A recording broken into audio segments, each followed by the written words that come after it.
the series that we have been waiting for. The blockbuster of disappointment turned into joy is finally here as the now 500 Houston Astros are looking to keep a 7-game winning streak going against the also now 500 New York Mets.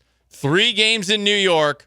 Whoever wins this series, Joe George, is going to be over 500 for the first time this year. Let's go. Let's get there. World Series Part 2 this year. Feeling good? Good? I'm not going to call it the second World Series of the season for the Houston Astros. Their series against the Baltimore Orioles last weekend, considering they are one of the best teams in baseball, that I feel like is fair to say. It is. Even if it's tongue-in-cheek. But considering these two teams have 2 of baseball's most expensive payrolls, the Mets are in the $300 million club, $303.9 million. The Astros are 4th with a $273.05 million payroll. This is a series with a whole lot invested into it. I'm curious about everyone's feeling going into it because for the first time, they're playing a team that's really hot. And yeah, the Orioles were playing well. They were going into that series, but the Astros have always had the Orioles number. This is a different one because you don't really see the Mets that often. No, you don't. And both teams are fighting for their lives of what they're going to do this season. I mean, the National League's a little bit easier right now to make the playoffs. I mean, there is not a lot of great baseball teams. The Mets at 500 are a game out of the wild card. They're the last team at 500 or above in the National League. Everyone else, from the Pittsburgh Pirates down to the Rockies, are under 500. So for the Mets, they're on the cusp of being a wild card team where they're probably not going to win the division. How many teams are above 500? So there's 15 teams. Oh, great. Sorry, I forgot. We can't do math on the fly on this show. So 8 teams are above 500 in the National League. I believe so. That sounds right. Keep hitting it. No, Joe's counting aloud. There's 7 teams 500. You just counted aloud. I was going to say there might be some teams that are at 500. No, the only team at 500 is the Mets. Okay. At 500 above, there's 7 in the National League. Look, you guys would challenge my math. I didn't challenge anything. I got to count out loud sometimes. Honestly, I didn't challenge anything. I didn't lose my fingers. I thought about it as a bit. I thought about it as a bit. Maybe take my shoes off, start counting my toes. Oh, don't do that. I mean, it wouldn't be the worst Joe performance we've seen in the last 24 hours, but hey. Well, yeah, that's true. I'm just saying. Missoula still number 1. Missoula, pulled ahead in the rankings, I will say. I'm just glad that we were all at the Sugarland Space Cowboys game last night and that we didn't have to watch it. I DVR'd it. I hope that everybody had fun. I hope that your guy did well. And to bring it back to the Astros and the Mets, similarly, a battle of teams that have underwhelmed us that we feel like aren't deserving of our love. But the Astros have played well of late. The Astros have won 9 of 11 since releasing Jose Abreu on June 14th. 2 of 3 against Detroit, 2 of 3 against the White Sox, 3 of 3 against the Orioles, 2 of 2 against the Rockies, while the Mets have won 11 of 13 since Grimace threw out the first pitch on June 12th. They won 2 games against the Marlins, swept the Padres, 2 or 3 against the Rangers, 2 or 3 against the Cubs, and had a 2-game sweep of the Yankees in their most recent series. New York not playing so well of late. But I'm excited for this series, and I am once again laying down the gauntlet. Let's go. Give me another sweep. I don't need to drop an F-bomb this time around, okay? We're keeping it cool for the kids. We're trying to set a positive example and be a role model going forward. And the Astros should be a role model for us. How about you beat a super hot team, which you just did last weekend, again? 1, 2, 3. Give me 3. I will take 2 or 3 this time around, though. Yeah, 2 out of 3, because who's pitching Sunday? That's a good question. That's why I think asking for a sweep is... Paul, I think you did a good job. Yeah, we'll talk about it later. I know we'll get to it later, but I think you did a good job. I didn't like my first pitch. But you don't know who's pitching Sunday. But in the first 2 matchups, you've got, Blanco versus Jose Quintana. Jose Quintana's been good in his last 2 starts. He's been pretty solid this year. You look at just the baseline stats of earned runs allowed. He's given up 3 every single game, it seems like. He's not getting smoked a lot this year. He's kind of had a career renaissance in a way, I would say, because he was pretty bad his last couple years. But he's looked good for the Mets. So you've got him today versus Blanco. And then you've got McGill going on Saturday versus Fromber.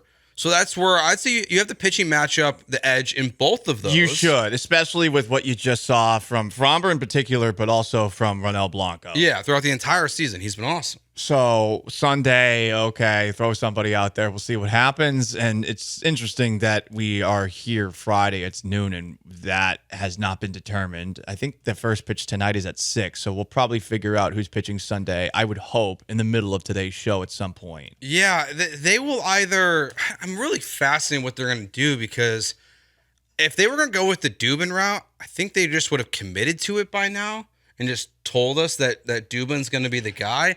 I'm wondering if they're waiting to see how really tonight's series, tonight's game That's goes. probably it. Yeah, I mean, look, if you get into a situation like you did last Friday where after Bloss, you were forced to use a lot of bullpen arms, that will complicate it.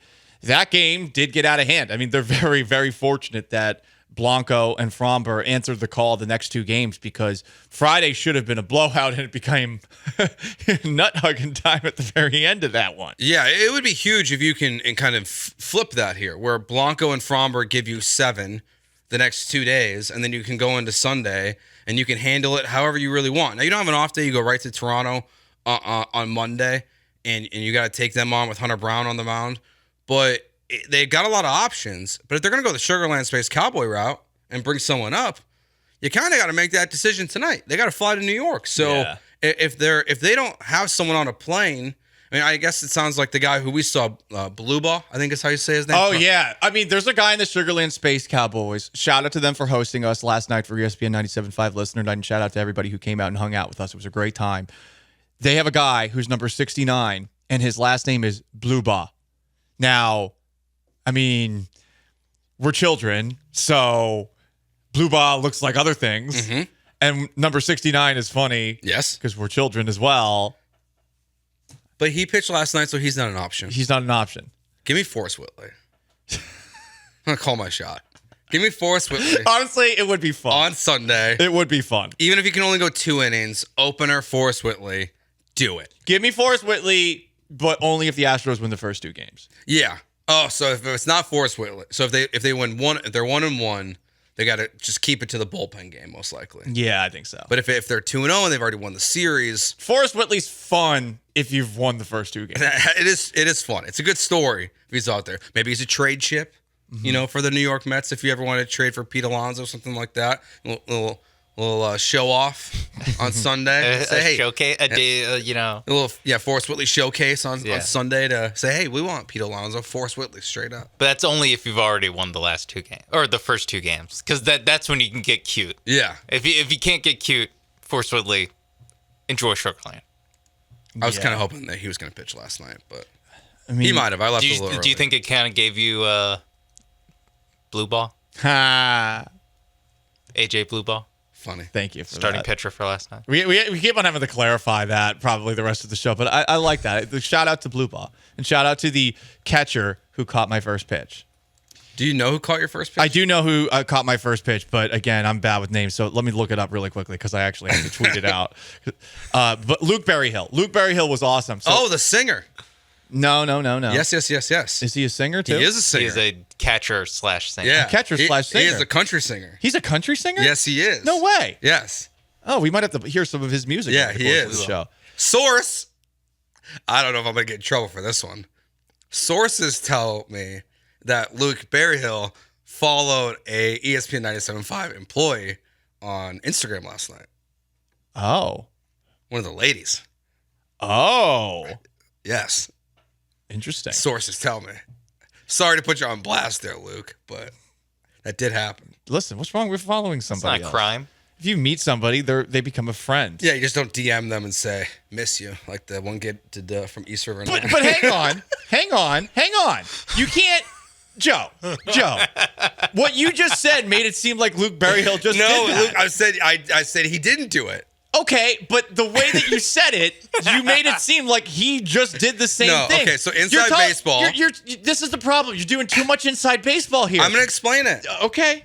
We were at a remote broadcast one time, and a server at a restaurant followed one of our promo team members on Instagram, and then like 2 days later just DM'd her, said, "Miss you." And it was really uncomfortable and awkward. That happened. Let's go Astros. That server did that, not Luke Berryhill, who caught Paul's first pitch, which and is also a country singer. But here's the thing, too, and I don't like you throwing Luke Berryhill under the bus there, because Luke Berryhill told me that was the best first pitch he received all season. Who else did he tell that to? Shut up. Jeremy also heard that, and Jeremy threw his first pitch with his son in his hand. But listen, I don't like that you just blew up his spot there. Sorry, Luke. You should be sorry. This is something about the Space Cowboys. What's wrong players. with following somebody on Instagram? Blair Henley, Luke. Like, it's just like, I hear Space Cowboys and he's I'm like, a baseball player. Target acquired. He's a baseball player. This other person who you talked about is no offense to all the waiters out there, but following somebody on Instagram that you just served food to and then DMing them "miss you" 2 days later, that is strange. That is strange. You just... I don't like what you did to my friend Luke Berryhill. Paul's mad at me. My friend Luke Berryhill. We could be a great battery mate. Next time that I'm out there, I'm gonna throw it as fast as I can. No. What you have to do, you have to demand that Luke Berryhill catches it like you're Framber Valdez. Yes. Oh, you have a personal catcher. Yeah, you have a personal catcher now. A personal catcher. Yeah. Look, I'll say it now. We're gonna move in and continue to talk about the Astros and Mets series, but less about the Space Cowboys probably. I'm really disappointed in my first pitch. I'm really disappointed in it. I mean, I know it was accurate, but I keep on watching it back, and I'm like, oh.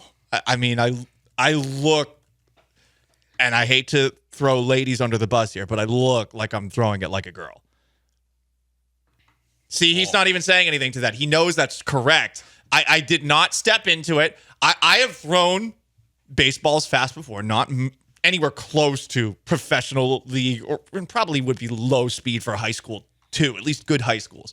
But I am very disappointed with my first pitch. I'm very disappointed in it. I have a follow-up question here. Acalon says on Twitter, it's up there, by the way. When you say you've watched it a couple times. I've watched it a lot. What is that? Like, give me a rough number. I think probably like 25 times. Okay.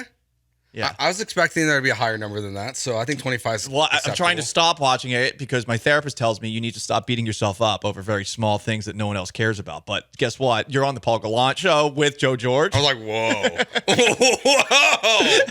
whoa. Name change. Listen, this is how I just express my thoughts, and this is what's going through my mind. We can ask for a redo. No. I got to wait until next year. I'm going to work really hard. It was a strike, though. It was a strike. It was a strike. Orion seemed happy. Orion, shout out to Orion. It is hot as balls outside. And to wear a mascot suit. We were cooking last night out there. Oh, no. It was rough. People are saying at least it was better than BK. Well, yeah, obviously it was going to be better than BK.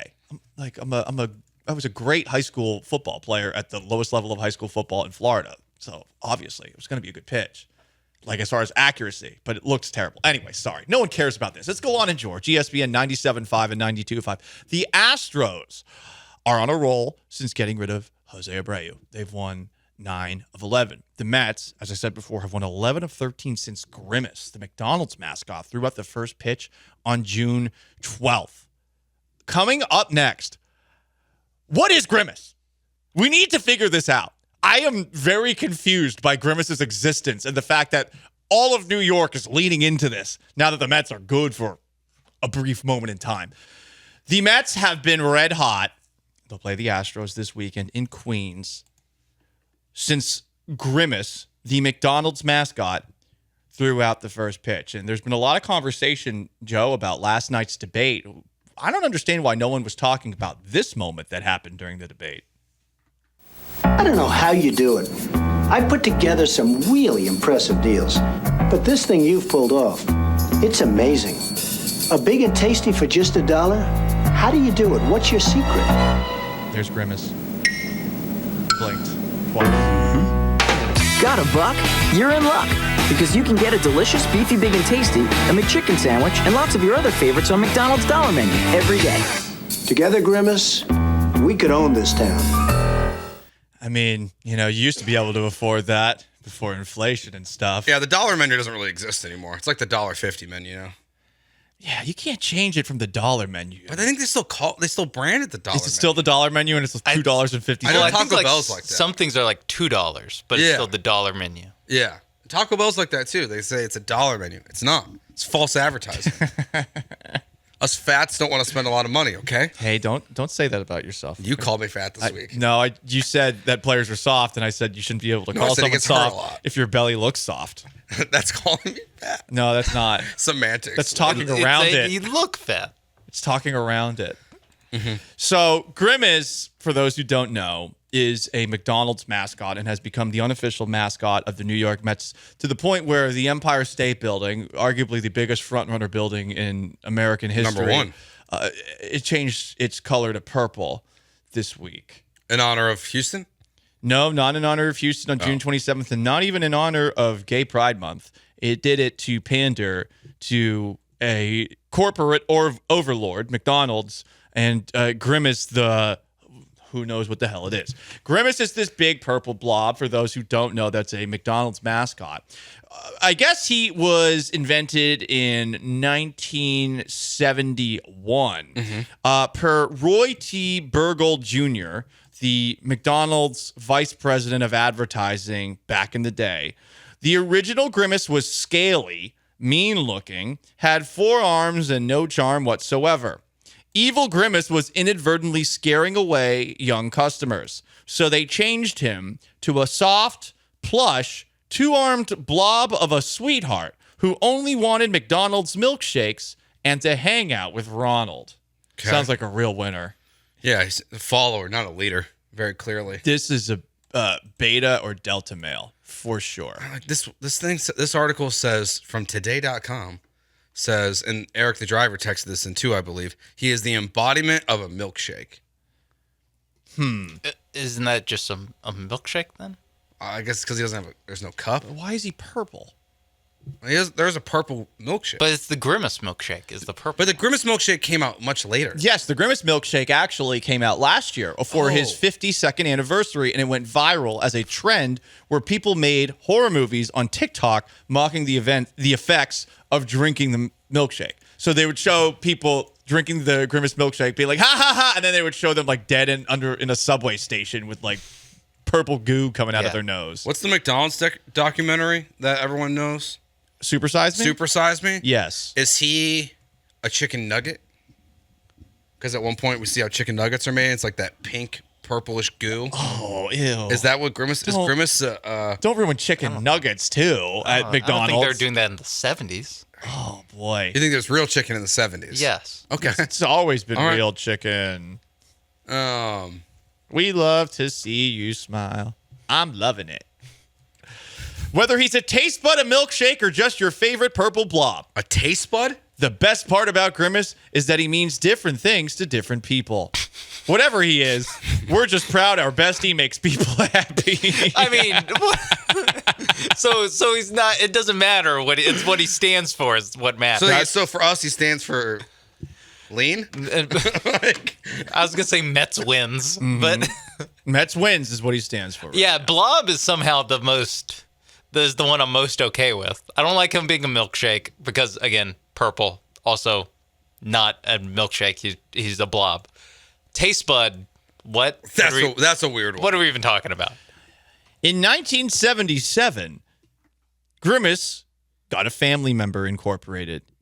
A kindly uncle that came every March to sell Shamrock shakes named Uncle O'Grimacy, which is very racist. Yeah, that's not. I'm offended by that. I'm offended by that. Even though the Uncle O'Grimacy, we don't all have O's in our last name. I did. You did? Our technically, yeah. Are you guys O George? Yeah, when we came over. And they snipped the O? They snipped the O when they got here. Man, that's a bummer because I would think that most Irish folks would want to have some Irish in their last name, and especially not to have like the name of, I don't know, a tyrannical English king as their last name. Well, maybe they got rid of it. Well, they got rid of the O. At least the O makes it seem like, oh, I'm Irish. I've been conquered by the British, as opposed to George. George does sound English. It does. Yes. Yeah. Well, I think it's because I'm part of I do have part of me that's part of Ireland that you hate, just to be honest. Oh, Northern Ireland? Yeah, there's a little bit of me in Explains a lot. You big Rory fan, you, huh? I just feel attacked this week. Well, listen, I just lash out. I'm lashing out because I don't like the first pitch I threw at the Space Cowboys game last night. I can't get over the blatant nepotism that's happening at McDonald's with Uncle Grimacy. Yeah. And Grimace. I mean, it's not quite Bronny James getting drafted yesterday. It's pretty bad. But, I mean, it's pretty bad. We don't even know what Grimace is. Now his uncle gets the Yeah, his uncle gets a shake. It comes back every single year. Bronny's going to be in the league for like a year and a half. Like, he won't last. Yeah. Grimacy is here to stay. I bet you Grimacy comes back this year. He should. I feel like we're on a Grimace hot streak. Yeah, I think Grimace is hot right now. Also, why did they have Grimace throw out a first pitch? Like, what inspired that? Like, I'm like, hey, like, here's Grimace. I'm curious, like, what's the reason behind it? Probably McDonald's. But why wouldn't you get Ronald? Threw a little money out But there. is there why don't you get Ronald McDonald? B, is there like some sort of thing coming out? Like, what is he promoting? That is probably the reason that he was out there, but to celebrate his birthday. It was his birthday. Got it. Okay. Well, why would you use Ronald McDonald? Ronald McDonald. No offense to Ronald McDonald. Okay, we wish him well, but clowns, they just don't work anymore. People are scared of clowns, and there is a vibe with Ronald McDonald that he would perhaps live under a sewer and, pull a small child down underneath there who's chasing a newspaper boat. I was about to ask, did it ruin clowns for America? But Joker kind of brought him back. I don't think people love clowns. I still don't think people love clowns. I think if you bring a clown to a child's birthday, there's like a 75% chance everyone's gonna be. I wouldn't consider it. Like when Joseph turns 4. But obviously, McDonald's thought like, who should be the face of McDonald's? A clown. I mean, I think it's Grimace now. Grimace is the face of Mickey D's. Not the Hamburglar, I guess. I've always been a hamburger guy. Yeah, Hamburger's gone. I love a bad boy. Yeah, they probably don't want to be promoting Hamburglar these days with all the shops that are getting broken into and such. What are the other McDonald's mascots? 713-780-3776. Mayor McCheese. Mayor McCheese. And Officer O'Mac or Officer something? Big Mac. Officer Big Mac. No, you're again. They're all Irish. It's McDonald. It's Grimace. Birdie the Early Bird. The Fry Kids. Captain Crook. The McNugget Buddies. Sunday. Some of these gotten lazy. Bernice. The Happy Meal Gang. The Happy Meal Gang's a little scary. That's a rough gang. Yeah, that's a rough gang there. No, there are no Crips. There are no Bloods. They're worse. Something straight out of Cartel Land. So, Paul, how old were you in 98? How old was I in 98? I would have been 9. I remember watching this movie a lot because I was 6. Did you ever watch The Wacky Adventures of Ronald McDonald? No. It was a movie. There was a movie? Yeah. Did we get a little bit more about Grimace's backstory? No, but he's in there. So is the Hamburglar. Okay. Like, it's like a scary movie. It's a scary movie? Yeah. Interesting. It's a kid's scary movie. Oh. But I was 6 when it came out. Okay. Well, IMDb gives it a 6.6 out of 10. You know what? That's not bad. It's better than Acolyte. For a purely, like, this is an ad for McDonald's, that's a pretty high score considering it's obviously an ad.